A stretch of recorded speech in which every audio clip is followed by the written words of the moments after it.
Imaginez la scène. Un restaurant bondé, un client visiblement mécontent et le ton qui monte à cause d'un steak trop cuit. Oui, la situation classique. Exactement. La réaction habituelle, presque un réflexe, ce serait de minimiser, de se justifier, mais que se passerait-il si une simple phrase pouvait non seulement calmer la situation, mais en plus transformer ce client en ambassadeur? C'est une promesse qui paraît presque trop belle pour être vraie. Et pourtant, elle vient du terrain. On va se plonger aujourd'hui dans les réflexions de Maurice, un professionnel très respecté du secteur, un expert en F&B. D'accord. Et ce qu'il propose, ce n'est pas une stratégie marketing compliquée, mais un concept fondamental qu'il nomme la validation. La validation. Alors, le mot peut sembler un peu théorique, non? Un peu, mais Maurice le rend très concret avec l'histoire d'Antoine, qui est propriétaire d'un bistrot à Lyon. Il est face à cette fameuse cliente au steak trop cuit. Ok. Au lieu de dire « ce n'est pas si grave », il tente autre chose. Il lui dit « je comprends votre déception. C'est frustrant quand on attend un plat parfait. » Ah, il ne défend pas sa cuisine. Pas du tout. Il lui propose de refaire le steak. Et le résultat est immédiat. La cliente se calme et elle revient la semaine d'après avec 6 amis. Avec 6 amis, carrément. C'est ça, la puissance du concept. La validation, selon Maurice, ce n'est pas être d'accord sur le fond. Ce n'est pas dire « oui, mon steak est nul ». C'est juste. C'est juste signifier à la personne « je vous vois, je vous entends, et ce que vous ressentez est légitime ». Il résume ça en 3 piliers. D'accord, j'écoute vraiment. 2, je comprends votre point de vue, même si je ne le partage pas. Et 3, j'accepte votre émotion, sans la juger. Mais est-ce que ça ne revient pas à donner raison au client à chaque fois? Même quand il est, disons, de mauvaise foi? On en connaît tous. C'est une excellente question et Maurice est très clair là-dessus. Valider l'émotion, ce n'est pas valider les faits. En disant « je comprends votre frustration », on ne dit pas « vous avez raison, le service est mauvais ». On dit « je reconnais que vous êtes frustré ». C'est ça la nuance? Exactement. Le principe psychologique, c'est que les gens veulent être compris avant d'être servis. Un client frustré, un employé stressé, il cherche avant tout la reconnaissance de son état. Une fois que c'est fait, là on peut passer à la solution. D'accord, je vois. On ne valide pas la plainte, on valide la personne. Bon, on a le concept. Mais est-ce que c'est juste une belle théorie de feel-good management ou est-ce qu'on a des preuves que ça change vraiment la donne sur le terrain? C'est là que ça devient passionnant. Maurice ne reste pas dans la théorie, il documente des résultats tangibles, qu'il appelle, avec un peu d'humour, les 5 super pouvoirs de la validation. Ah, j'aime bien l'idée des super-pouvoirs. Le premier, c'est le plus évident, la désescalade des conflits. L'exemple du client qui attend depuis 45 minutes. La réponse instinctive, ce serait « c'est normal, le samedi soir, monsieur ».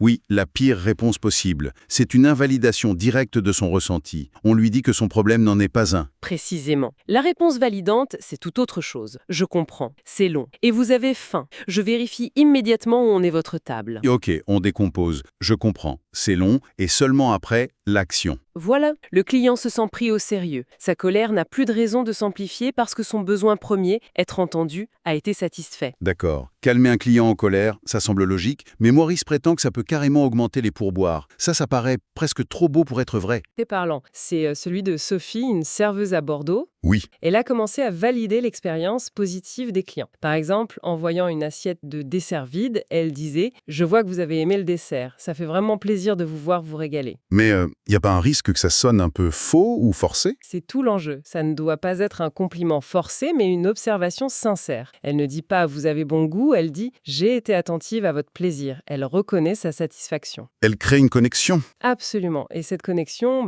elle se transforme en générosité. D'après Maurice, Sophie a vu ses pourboires grimper de 20%. 20%, c'est énorme. Le troisième super pouvoir nous fait passer en cuisine, c'est ça? Et c'est crucial pour le management. Oui, la motivation de l'équipe. On sait que c'est un des plus gros problèmes du secteur. Le turnover, l'épuisement. Clairement. Et souvent, ça vient d'un manque de reconnaissance.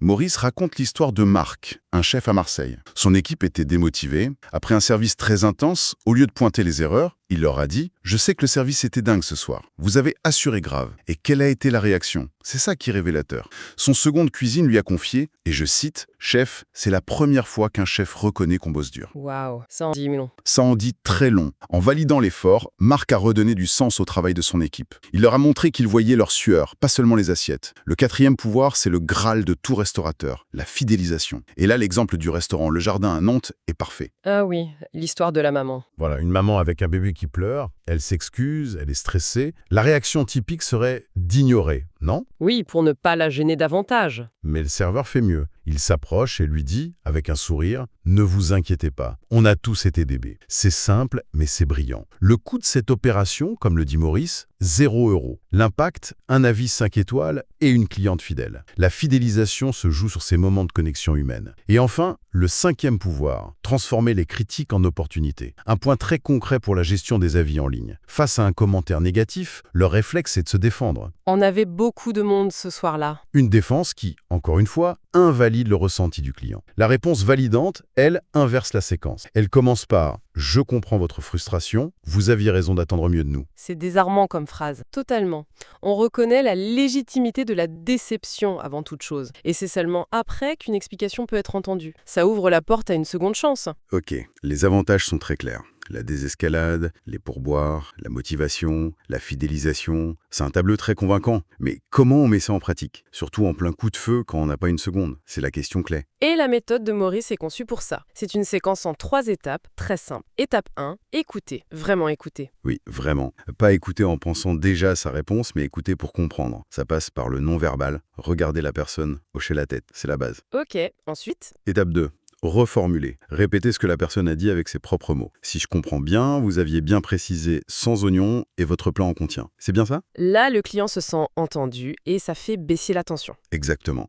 Maurice dit que ça peut faire baisser la colère de moitié, instantanément. Et c'est seulement à ce moment-là qu'on passe à l'étape 3. Agir. Proposer une solution. La chronologie est fondamentale en fait. Si on propose la solution tout de suite, ça peut être perçu comme Une façon de se débarrasser du problème, alors que si elle arrive après l'écoute et la reformulation, elle est perçue comme une réponse sincère à un problème compris. c'est très clair. Mais Maurice doit aussi parler des erreurs à éviter, des pièges. Il en cite plusieurs, mais le pire, le tueur de validation absolue, c'est le mot « mais ». Ah, le fameux mais. La phrase « Je comprends votre colère, mais nous sommes débordés ce soir », c'est terrible. Le « mais » agit comme une gomme, il efface tout ce qui a été dit avant. C'est fou, je suis en train de repenser à toutes les fois où j'ai utilisé ce mais en pensant bien faire. En fait, j'annulais tout. Quelle est l'alternative? Il propose de le remplacer par « est ». Je comprends votre colère et voici ce que nous allons faire pour arranger ça. La dynamique est complètement différente. La première partie valide l'émotion, la seconde s'oriente vers l'action. D'accord, c'est subtil, mais c'est puissant. Oui, et d'autres pièges, c'est la fausse validation en regardant son téléphone ou la minimisation, ce n'est pas si grave. La clé, c'est toujours la sincérité. Un point fondamental que Maurice aborde, et qui me semble souvent négligé, c'est que cette technique ne s'applique pas qu'aux clients.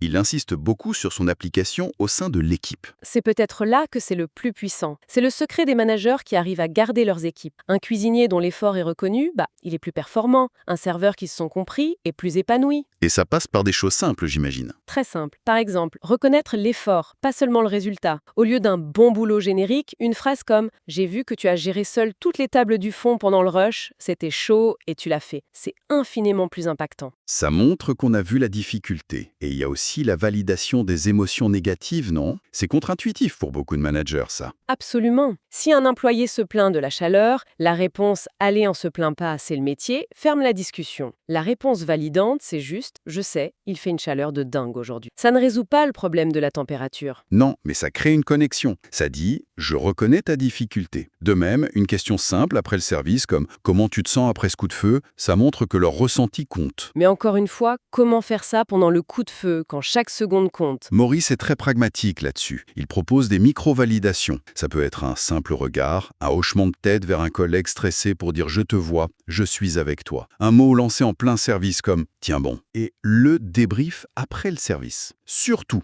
un débrief de 5 minutes, pas pour pointer les erreurs, mais juste pour dire « Ok, ce service était intense, vous avez assuré, merci ». L'impact de ces petites reconnaissances sur la cohésion d'une équipe est immense. Alors, qu'est-ce que tout cela signifie au final? Quand on met tout ça bout à bout, on se rend compte que l'approche de Maurice, ce n'est pas juste une technique de com', c'est un vrai outil de gestion stratégique. Exactement. Ça a des conséquences directes sur la satisfaction client, la rétention du personnel et donc sur le chiffre d'affaires. Bien sûr, Le message central, c'est que derrière chaque client et chaque employé, il y a un être humain avec un besoin fondamental d'être vu et compris. En répondant à ce besoin, on ne résout pas juste un problème, on construit une relation. un client validé devient un soutien, un employé validé devient un partenaire. C'est peut-être ça la recette secrète que beaucoup de manuels de gestion oublient d'enseigner.